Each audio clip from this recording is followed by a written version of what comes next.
My car died right in front of that building. At first, I cursed my luck. Battery light blinking, engine coughing like a dying man. I coasted to the curb and killed the ignition. I didn't know at that moment fate had parked me in the perfect spot. I sat on the sidewalk waiting for the tow truck, the late afternoon sun cutting sharp lines across the glass doors of the building ahead. It was one of those modern office towers my wife always claimed she visited for client meetings. And then the doors opened.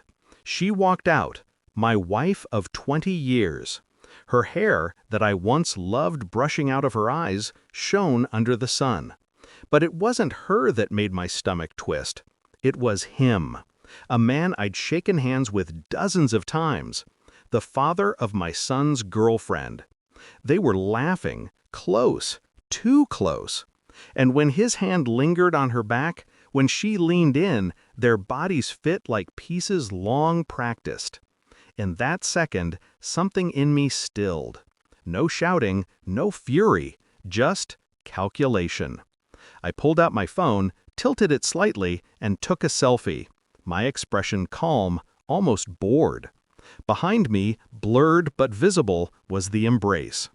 I added a caption in our family group chat, "Look who I found organizing the surprise engagement party."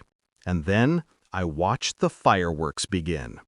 She called me 34 times in the next hour. I didn't answer a single one. My son texted, "Dad, what's going on?" My reply, "Ask your mother." While the world spun in chaos, I sat in stillness. Because this wasn't the beginning of my rage. It was the end of my planning. You see, I'd known, not about him, but about someone. Months ago, her stories stopped aligning. Business trips that ended with perfume that wasn't hers. Bank statements with strange hotel charges. Her laughter when she thought I wasn't home. I'd once loved that laughter. Now it was evidence. I started collecting small truths, quietly. Every receipt, every email, every photo that didn't belong in a married woman's phone. I wasn't looking to confront her. I was building a stage. I waited until our son got serious with his girlfriend, until families started mingling, dinners, barbecues, polite toasts. Her father, Daniel, always too smooth, too eager to impress. I watched them both, noting every shared glance, every smile that lasted a second too long.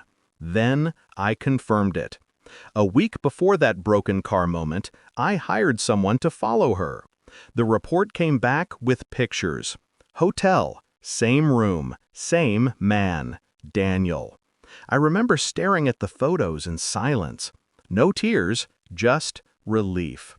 Because clarity has a strange kind of peace. That's when I began rewriting the ending. First, I made sure the house was legally mine.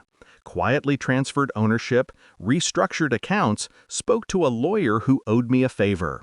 Every move invisible, every signature deliberate.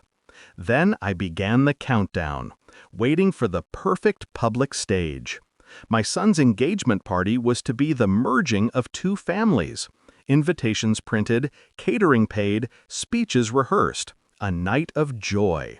And I let it happen. The selfie was the opening act. The tow truck, the timing, all coincidence. But I made use of it. When she finally reached me, panicked and breathless, I spoke only one sentence. "Don't be late for the party." The night came. Lights, music, laughter. My son glowing with happiness, his fiancée radiant beside him. Guests mingled, glasses clinked, toasts were made. My wife stayed near Daniel, as if pretending nothing had happened. Then I took the mic. I began with a smile. Before we celebrate this union, I'd like to thank both families for their love and support, especially Daniel, who's been very close to our family lately. A few polite laughs. Then I clicked the remote. The projector came alive behind me. One by one, the photos appeared. Hotel, embrace, kiss. The air froze. You could hear the heartbeat of silence in that hall. Daniel's wife gasped. My wife went pale. My son dropped his glass. I looked directly at her. Now, everyone knows who's been organizing the surprises. Chaos erupted. Voices, tears, anger. But I walked away. Calm, collected. Outside, the night air was sharp, clean. In the distance, I heard shouting, Daniel's wife screaming, my son demanding answers, my wife sobbing. But I didn't turn back. I got into my new car, one she didn't know I'd bought. Started the engine. Smooth, reliable. Later that week, the divorce papers were served. Everything unfolded exactly as planned. The house stayed with me. The accounts were sealed. She got what she deserved, a small apartment and a name stained by whispers. Daniel's wife left him too. Their daughter, devastated, broke off the engagement. My son cried, raged, then thanked me for not hiding the truth. In the end, betrayal unravels itself. You just have to pull the right thread. People ask me if I regret it. No. Regret belongs to those who act on impulse. I acted with purpose.